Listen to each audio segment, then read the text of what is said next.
Bende plaka yok. Bu plaka da çocuğum plaka. Kes onları. Pantı onun. Silah onun. Başka ne onun ki? İçindeki Uzun plaka oltar almıyorum. Sen de gel.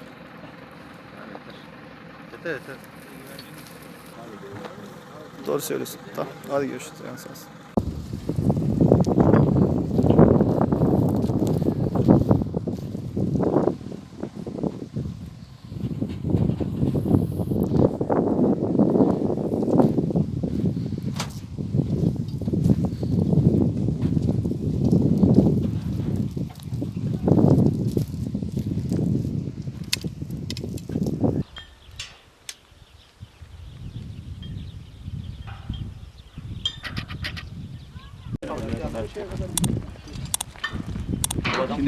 Bu adam yine fotoğrafı çıkıyor.